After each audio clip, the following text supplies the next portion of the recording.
Hi hello ನಮಸ್ತೆ, ನಾನು ರಾಜು ಅಷ್ಟೇ. ನೀವು ನೋಡ್ತೀರಾ centre point Kannada YouTube channel. Bigg Boss season 12ರ ವಿನ್ನರ್ ಯಾರಾಗ್ತಾರೆ ಅನ್ನೋದನ್ನ ಘೋಷಣೆ ಮಾಡಿ ಕೆಲವೇ ಗಂಟೆಗಳು ಬಾಕಿ ಇದೆ. ಇದರ ಮಧ್ಯೆ ಇದೀಗ 3 ಸ್ಪರ್ಧಿಗಳು ಮನೆಯಿಂದ ಹೊರಗಡೆ ನಡೆದಿದ್ದಾರೆ.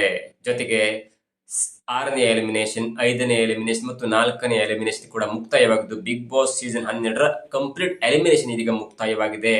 ಹಾಗಾದ್ರೆ ಉಳಿದಿರುವಂತ 3 ಸದಸ್ಯರುಗಳು ಯಾರು ಮತ್ತು ಅವರು ಇದೀಗ ವಿಜೇತರೆನ್ನುವಂತ ಒಂದು ಪಟ್ಟ ಅವ್ರಿಗೆ ಸಿಗುತ್ತೆ. ಅವರು ಟಾಪ್ 1 ಆಗ್ಬೋದು, ರನ್ನರ್ ಅಪ್ ಆಗ್ಬೋದು ಅಥವಾ ಸೆಕೆಂಡ್ ರನ್ನರ್ ಅಪ್ ಆಗ್ಬೋದು. ಆ ಮಟ್ಟಿಗೆ ಇದೀಗ 3 ಜನರಿಗೆ ಲಕ್ಕಿಯಾದಂತಹ ಜಾಕ್ ಪಾಟ್ ಕೂಡ ಹೊಡೆದಿದೆ. ಹಾಗಾದ್ರೆ ಆ 3 ಸ್ಪರ್ಧಿಗಳು ಯಾರು ಮತ್ತು ಆ 3 ಸ್ಪರ್ಧಿಗಳಲ್ಲಿ ಯಾರು ಗೆಲ್ಲಬಹುದು ಎನ್ನುವಂತ ಲೆಕ್ಕಾಚಾರ ಇದೀಗ ಜೋರಾಗಿ ನಡೀತಿದೆ. ಹಾಗಾದ್ರೆ ಆ 3 ಸ್ಪರ್ಧಿಗಳನ್ನ ನೋಡೋಣ ಮತ್ತು ಆ 3 ಸ್ಪರ್ಧಿಗಳು ಯಾರು ಗೆಲ್ಲಬಹುದು ಎನ್ನುವುದನ್ನು ನೋಡೋಣ. ಅದಕ್ಕಿಂತ ಮೊದಲೇ ತನಕ ನಮ್ಮ ಚಾನಲ್ನ ಸಬ್ಸ್ಕ್ರೈಬ್ ಮಾಡಿಲ್ಲ ಅಂದ್ರೆ ಈಗಲೇ ಸಬ್ಸ್ಕ್ರೈಬ್ ಮಾಡಿ, ಜೊತೆಗೆ ಕಾಮೆಂಟ್ಗಳ ಮುಖಾಂತರ ತಮ್ಮ ಅಭಿಪ್ರಾಯವನ್ನು ತಿಳಿಸಬಹುದು. ಎಸ್ ವೀಕ್ಷಕರೇ, ಈಗ ಸದ್ಯದ ಮಟ್ಟಿಗೆ ಅಧಿಕೃತವಾಗಿ ಘೋಷಣೆಯಾಗಿದ್ದು ಧನುಷ್ ಅವರು ಔಟ್ ಆಗಿದ್ದಾರೆ ಅನ್ನುವಂತ ಘೋಷಣೆಯಾಗಿದೆ. ಜೊತೆಗೆ ರಘು ಅವರು ಕೂಡ ಬಿಗ್ ಬಾಸ್ ಮನೆಯಿಂದ 5ನೇ ಎಲಿಮಿನೇಷನ್ ಆಗಿ ಔಟ್ ಆಗಿದ್ದಾರೆ. ಜೊತೆಗೆ ಕಾವ್ಯ ಕೂಡ ಬಿಗ್ ಬಾಸ್ ಮನೆಯಿಂದ ಎಲಿಮಿನೇಟ್ ಆಗಿದ್ದಾರೆ. ಅಂದ್ರೆ 4ನೇ ಎಲಿಮಿನೇಷನ್ ಕೂಡ ಮುಕ್ತಾಯವಾಗಿದೆ ಮತ್ತು ಅವರು 3ನೇ ಸ್ಪರ್ಧಿ ಆಗಿದ್ದಾರೆ. ಯಾಕಂದ್ರೆ ಇಲ್ಲಿ 6 ಜನ ಸ್ಪರ್ಧಿಗಳಲ್ಲಿ ಒಬ್ಬ ವಿನ್ನರ್ ಆಗ್ತಾನೆ, ಒಬ್ರು ಫಸ್ಟ್ ರನ್ನರ್ ಆಗ್ತಾರೆ, ಮತ್ತೊಬ್ರು ಸೆಕೆಂಡ್ ರನ್ನರ್ ಆಗ್ತಾರೆ ಮತ್ತು 4ನೇ ಅಭ್ಯರ್ಥಿ ಆದಂತರು 3ನೇ ಸ್ಪರ್ಧೆಗೆ ಎಲಿಮಿನೇಟ್ ಆಗ್ತಾರೆ. ಹಾಗಾಗಿ ಕಾವ್ಯ, ರಘು ಮತ್ತು ಧನುಷ್ ಅವರು ಬಿಗ್ ಬಾಸ್ ಮನೆಯಿಂದ ಔಟ್ ಆಗಿದೆ. ಅಷ್ಟರ ಮಟ್ಟಿಗೆ ಇದೀಗ ಗಿಲ್ಲಿ, ರಕ್ಷಿತಾ ಮತ್ತು ಅಶ್ವಿನಿ ಅವರಿಗೆ ಜಾಕ್ ಪಾಟ್ ಹೊಡೆದಿದೆ ಮತ್ತು ಅವರು ಬಿಗ್ ಬಾಸ್ ಸೀಸನ್ ವಿನ್ನರ್ ಎನ್ನುವಂತಹ ಘೋಷಣೆ ಸದ್ಯದಲ್ಲಿ ಆಗತ್ತೆ. ಅದು ವಿನ್ನರ್ ಆಗ್ಬೋದು, ರನ್ನರ್ ಆಗ್ಬೋದು ಮತ್ತು ಸೆಕೆಂಡ್ ರನ್ನರ್ ಆಗ್ಬೋದು. ಅಷ್ಟರ ಮಟ್ಟಿಗೆ ಕಾವ್ಯ ಬಿಟ್ಟು ಅಶ್ವಿನಿ, ರಕ್ಷಿತಾ ಶೆಟ್ಟಿ ಮತ್ತು ಗಿಲ್ಲಿ ಎನ್ನುವಂತ 3 ಸ್ಪರ್ಧಿಗಳು ಇದೀಗ ಬಿಗ್ ಬಾಸ್ 12ರ ವಿನ್ನರ್ ಗಳಾಗ್ತಾರೆ, ವಿಜೇತರಾಗ್ತಾರೆ. ಬೇರೆ ಬೇರೆ ಹಂತದಲ್ಲಿ ಕೂಡ ನಾವು ಹೇಳೋದ್ರ ಮುಖಾಂತರ ಇದೀಗ 3 ಸ್ಪರ್ಧಿಗಳಿಗೆ ರಕ್ಷಿತಾ ಶೆಟ್ಟಿ, ಅಶ್ವಿನಿ ಮತ್ತು ಗಿಲ್ಲಿ ಅವರಿಗೆ ಜಾಕ್ ಪಾಟ್ ಹೊಡೆದಿದೆ ಅಂತ ಹೇಳ್ಬೋದು. ಹಾಗಾಗಿ ಅವರಿಗೆ ಬೇರೆ ಬೇರೆ ಗಿಫ್ಟ್ ಹ್ಯಾಂಪರ್ಸ್ ಬರುತ್ತೆ. ವಿನ್ ಆದವರಿಗೆ 50 ಲಕ್ಷ ಮನಿ ಮತ್ತು ಒಂದು ಕಾರ್ ಕೂಡ ಬರುತ್ತೆ.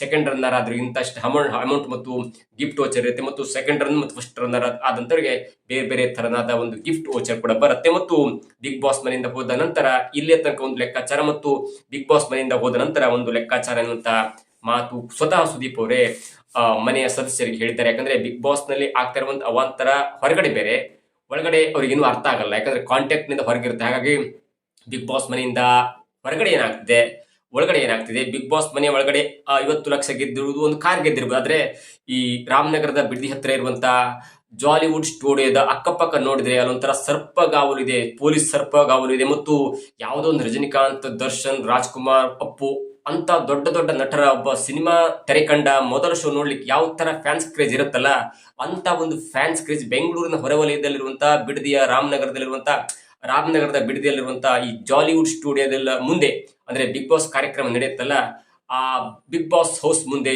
ಜನಸಾಗರ ನೆರೆದಿದೆ. ಅಲ್ಲಿ ನೂರಾರು ಜನ ಪತ್ರಕರ್ತರಿದ್ದಾರೆ, ಯೂಟ್ಯೂಬರ್ಸ್ ಇದ್ದಾರೆ, ಸೋಷಿಯಲ್ ಮೀಡಿಯಾದವರು ಇದ್ದಾರೆ. ಜೊತೆಗೆ 1000ಕ್ಕೂ ಹೆಚ್ಚು ಜನ, ಸರಿಸುಮಾರು 10-15 ಸಾವಿರ ಜನ ಫ್ಯಾನ್ಸ್ ನೆರೆದಿದ್ದಾರೆ. ಅದರಲ್ಲೂ ಗಿಲ್ಲಿ, ಕಾವ್ಯ ಅವರ ಕಟೌಟ್ ಕೂಡ ಇದೆ. ಅಷ್ಟರ ಮಟ್ಟಿಗೆ ಗಿಲ್ಲಿ ಎನ್ನುವಂತ ಒಬ್ಬ ಪ್ರತಿಭೆ ಅಚ್ಚುಕಟ್ಟಾದಂತ ಆಟವನ್ನು ಆಡೋದ್ರ ಮುಖಾಂತರ ಕೋಟ್ಯಾಂತರ ಜನರ ಮನವನ್ನ ಸೆಳೆದಿದ್ದಾನೆ. 50 ಕೋಟಿ ಸರಿಸುಮಾರು ವೋಟ್ ಬಂದಿದೆ ಅನ್ನುವಂತ ಲೆಕ್ಕಾಚಾರ ಕೂಡಿದೆ. ಮತ್ತು ಆ ಓಟಿಗೆ ಪ್ರತಿಕ್ರಿಯೆಯಾಗಿ ಶಿವಕುಮಾರ್ ನಾಯಕ್ ಎನ್ನುವಂತ ಒಬ್ಬ ಕನ್ನಡ ಹೋರಾಟಗಾರರು ಕೂಡ ಕಂಪ್ಲೇಂಟ್ ಕೊಡುವುದಾಗಿ ಇದೀಗ ಒಂದು ವಿಡಿಯೋವನ್ನು ಕೂಡ ಹಂಚಿಕೊಂಡಿದ್ದಾರೆ. ಯಾಕಂದ್ರೆ ಇರುವುದೇ 6 ಕೋಟಿ ಅಥವಾ 7 ಕೋಟಿ ಜನ, ಅದರಲ್ಲಿ ಕೆಲವರು ವೋಟ್ ಹಾಕ್ಲಿಕ್ಕಾಗಲ್ಲ. ಅಂತದ್ರಲ್ಲಿ ನೀವು 37, 40 ಕೋಟಿ, 50 ಕೋಟಿ ಅನ್ನೋದನ್ನ ಹೀಗೆ ಹೇಳ್ತೀರಿ, ಅದನ್ನ ಸಾಬೀತುಪಡಿಸಿ ಅನ್ನುವಂತ ಮುಖಾಂತರ ಅದನ್ನು ಕೂಡ ಹೇಳುವ ನಿಟ್ಟಿನಲ್ಲಿ ಇದೀಗ ಅವರು ಕೂಡ ಕೋರ್ಟ್ ಮೊರೆಯನ್ನು ಹೋಗಿದ್ದಾರೆ. ಇದರ ನಡುವೆ ಇದೀಗ ರಕ್ಷಿತಾ ಶೆಟ್ಟಿ, ಗಿಲ್ಲಿ ಅಂಡ್ ಅಶ್ವಿನಿ, ಇಲ್ಲಿ ಯಾರು ವಿನ್ ಆಗಿದ್ದಾರೆ, ಯಾರು ವಿನ್ ಆಗಬಹುದು, ಫಸ್ಟ್ ರನ್ನರ್ ಯಾರು, ಸೆಕೆಂಡ್ ರನ್ನರ್ ಯಾರು ಅಂತ ಕೊಂಚ ಮಾಹಿತಿ ಕೂಡ ಇದೆ. ಆದ್ರೆ ಅದು ಮುಂದಿನ ವಿಡಿಯೋಗಳಲ್ಲಿ ಹೇಳ್ತೀನಿ. ಅಷ್ಟರ ಮಟ್ಟಿಗೆ ಇದೀಗ ರಕ್ಷಿತಾ ಶೆಟ್ಟಿ,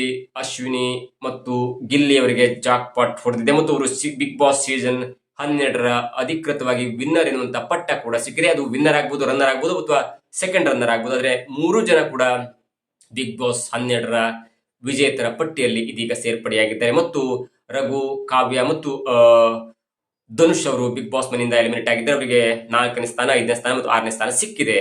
ನನಗೆ ಇಲ್ಲಿ ಬೇಸರ ಅಂದ್ರೆ ಧನುಷ್ ಅವರಿಗೆ ಅಟ್ಲೀಸ್ಟ್ ವಿಜೇತರು ಪಟ್ಟ ಫಸ್ಟ್ ರನ್ನರ್ ಅಪ್ ಮತ್ತು ಸೆಕೆಂಡ್ ರನ್ನರ್ ಅಪ್ ಸ್ಥಾನವನ್ನು ಕೊಡಬೇಕಿತ್ತು. ಆದ್ರೆ ಟಾಸ್ಕ್ ಮಾಸ್ಟರ್ ಆಗಿರುವಂತ, ಕೂಲ್ ಬಾಯ್ ಆಗಿರುವಂತ ಮತ್ತು ಯಾವುದೋ ಒಂದು ಎಕ್ಸ್ಟರ್ನಲ್ ಫೋರ್ಸ್ಗೆ ತಲೆ ಕೆಡಿಸ್ಕೊಳ್ದಂತ, ಯಾವುದೋ ಎಕ್ಸ್ಟರ್ನಲ್ ಫೋರ್ಸ್ಗೆ ತಲೆ ಬಾಗದಂತ ಒಬ್ಬ ವ್ಯಕ್ತಿಯನ್ನ ನೀವು ಟಾಸ್ಕ್ ಮುಖಾಂತರ ಗೆಲ್ಲಿಸಿದ್ರೆ ಅಥವಾ ಟಾಸ್ಕ್ ಮುಖಾಂತರ ಜನರ ಸೆಳೆದಂತ ಒಂದು ವ್ಯಕ್ತಿಯನ್ನ ನೀವು ಬಿಗ್ ಬಾಸ್ ಕಾರ್ಯಕ್ರಮದ ಮೊದಲ ಹಂತದಲ್ಲಿ ನೀವು ಎಲಿಮಿನೇಟ್ ಮಾಡ್ತೀರಿ ಅಂದ್ರೆ ಅದು there will be a big question ಅಥವಾ ಕ್ವಶನ್ ಮಾರ್ಕ್ ಅಂತ ಹೇಳ್ಬೋದು. ಮುಂದಿನ ವಿಡಿಯೋದಲ್ಲಿ ನಾವು ಮತ್ತೊಂದು ಕಂಪ್ಲೀಟ್ ಆದಂತ ಒಂದು ಬಿಗ್ ಅಪ್ಡೇಟ್ ನೊಂದಿಗೆ ಬರ್ತೇವೆ ಮತ್ತು ಬಿಗ್ ಬಾಸ್ ಗೆದ್ದ ನಂತರ ಕೂಡ ಏನಾಲ ಆಗ್ಬಹುದು ಅಥವಾ ಥರ್ಡ್ ಪೊಸಿಷನ್ ಬಂದಂತ ಒಬ್ಬ ಹೋರಾಟಗಾರರ ಒಂದು ಹೋರಾಟ ಯಾವ ತರ ಇರ್ಬೋದು ಎಲ್ಲವನ್ನು ಕೂಡ ನಾವು ತಿಳಿಸ್ತೇವೆ. ಇದಾಗಿತ್ತು ಇವತ್ತಿನ ವಿಶೇಷ. ನೋಡ್ತಾ ಇರಿ centre point Kannada YouTube channel.